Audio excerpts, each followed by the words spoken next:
Hey everybody, welcome back to the channel. We finally have a response by ARK Invest and Cathie Wood for why they have decided to sell out of Palantir 37 million shares in the past month.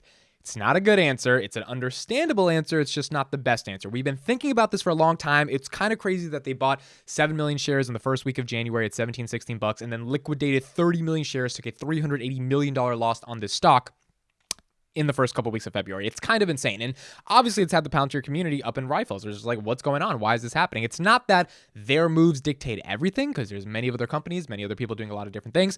But for a company, that for an investment firm that has that much attention in the media, and for them to be doing something like this, it definitely raises questions. Now, the ironic thing is a lot of people are actually happy they're out of the stock, because a lot of ARK stocks are being shorted because they just have a negative stigma around them. And Palantir is actually up 5% today. So it's kind of like, hey, maybe that was the best thing to happen. But nonetheless, Brett Winton, the director of research, went on Meet Kevin's channel. We're going to look at this clip in a second. I want to analyze a couple of things on what he said for why they ultimately sold out of the stock. So we're going to talk about it and then keep going from there. Let's get into this clip. Let's change right now. We are in the main area. And let's watch. Hey, you know this one's coming. Palantir, what happened?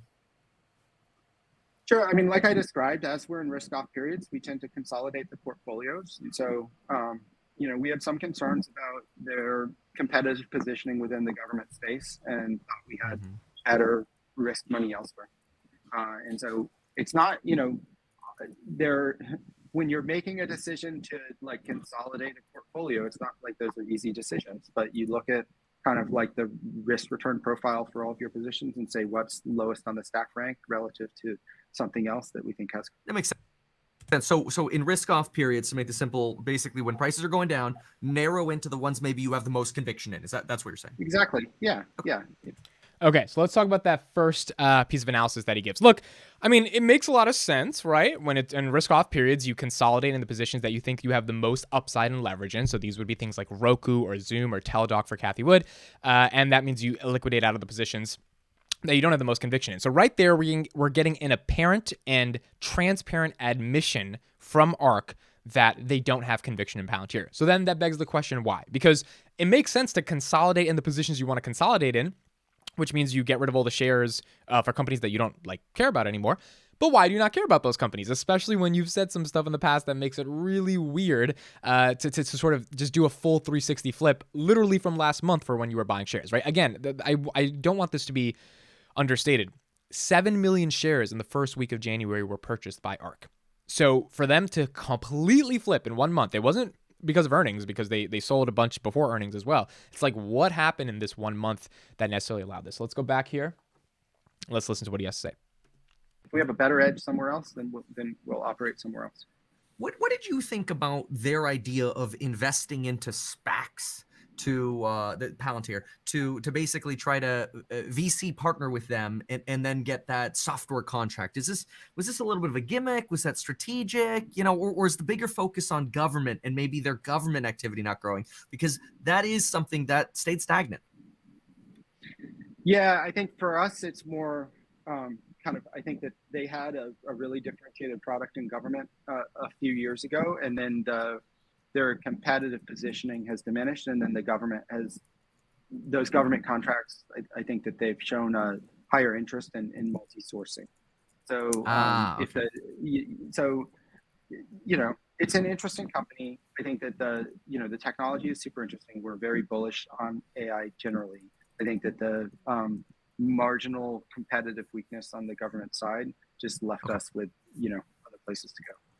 Okay, so that is their main answer. Their answer is the government. And, I understand when he says the marginal weakness on the governmental side from a competitive perspective gave them no other choices but to go to other assets. The question just becomes, what the hell does the government have to do with this company? It's really confusing. And again, these are the thoughts and just opinions I have. Please leave yours in the comments. Number one, Palantir grew commercial customers by something like 300% last quarter. It is absolutely insane the amount of growth they're having in commercial. That's good, because the main concern for Palantir was that they don't have enough commercial clients. They're too heavy focused and consolidated on the governmental side. If government was like 60% of the revenue and that's starting to decrease, and by the way, governmental revenue grew 47% year over year, even though the net clients that they acquired from the government stayed flat, it doesn't mean that government growth is necessarily slowing down. it means that their opportunities are in other places, like in the commercial sector, which seems to have the more multi-trillion-dollar TAMs. Government, they've estimated about a $56 billion TAM that they are very in the running to get into. Germany just announced a $100 billion package. The EU is getting a lot more sophisticated with cyber intelligence and militarization and security, primarily because of everything that's going on in Russia and Ukraine. So I see the TAM only increasing for companies like Palantir.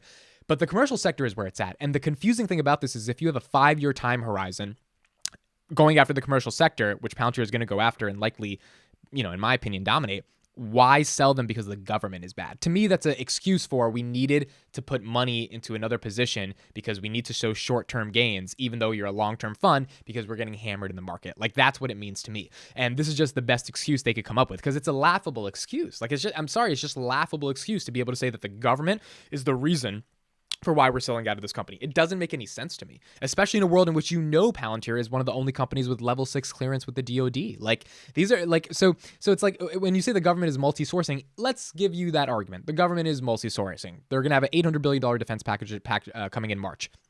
Palantir is not supposed to get $800 billion from the government, but to act like Palantir is not going to get anything from that in a world in which they just got $34 million from the Department of Defense for the Army for their AI intelligence program. They got $116 million from the Army in December for the Army Advantage program. They got $43 million from the Space Systems Command in November. They got $90 million back in April from the Nuclear Administration in the United States. It's like, I did videos on all these, by the way. It doesn't make any sense. Now, if you're saying government growth is diminishing because there's other competition, the question becomes, what other competition is there? What stuff do you know that you didn't know in January that forced you to sell? And again, I'm not trying to be conspiratorial here. I just don't think they have an answer to this question. I think the answer is they need to show short-term gains because the fund is getting decimated. And unless they consolidate into their highest growing convictions like Roku and Teladoc that they expect are going to 10x, and they don't see Palantir doing that immediately, right? They see it taking time, then that's why they did this. And I wish he had just been more honest about that versus putting out this like nonsense about the government because it just doesn't make any sense. Like the government part doesn't fit with me.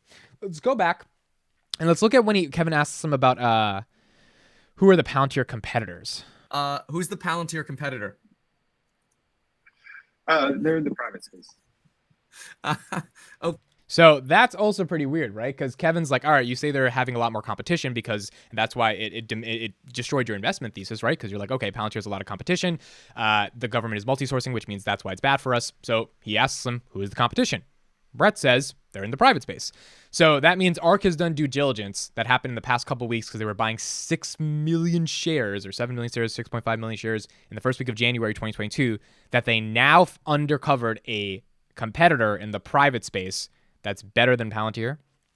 I don't know. This story just doesn't add up. It like you try to put 2 and 2 together. You try to give them benefit of the doubt because these guys do a lot of research, but then you put it together and like this just doesn't make any sense. It just doesn't make any sense. Which is like I'm done trying to overanalyze this stuff. I think they really just needed to buy the dip on other stocks and they'll probably be back in Palantir a while later. But it's interesting to analyze like why ultimately did this happen. It definitely sparked a little bit of a tension in the community, just sort of trying to figure it out. So when they say there's a private competitor, either that private competitor is better than Palantir or they're cheaper than Palantir and providing almost the same level of service, and they believe that that private competitor is gonna win way more governmental contracts versus Palantir.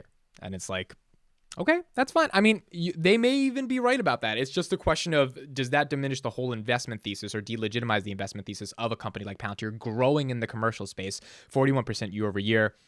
Even if you have a 5-year time horizon, the fact that they grew 40% over year, like that means if they can sustain that, there's just a ton of arguments. This didn't make a lot of sense. The other thing I really didn't like about this interview is this guy did the interview outside in the wind with his AirPods on, and the audio quality kind of sucked, which you guys might notice in this video.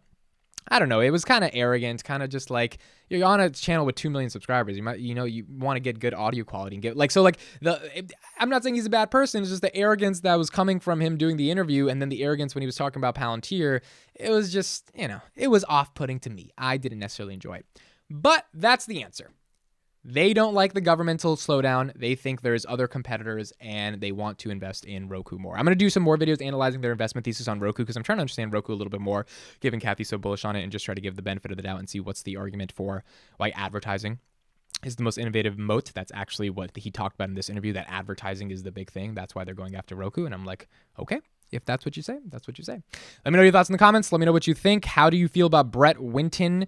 Tom Nash called him Brett Wonton on the tweet the other day. He said Brett Wonton's response to why Palantir sold ARK was embarrassing. I would have to agree. It was pretty embarrassing. But I understand it. It's not that it's bad. It's just that the government stuff doesn't make any sense. I would have rather him said, look, we have more conviction in Roku. That's it. Give a one-sentence response rather than saying there's going to be a massive decline in their ability to compete for governmental contracts, given everything we know about Palantir. But we'll see what happens in the future. Let me know your thoughts in the comments. Just launched the Patreon if you guys want to check it out. Discord, $5 a month. You get access to our exclusive community. Hope you guys check it out. Would mean the world to me for anyone who signs up. Thank you guys for watching. Leave a comment. I'll see you guys in the next video.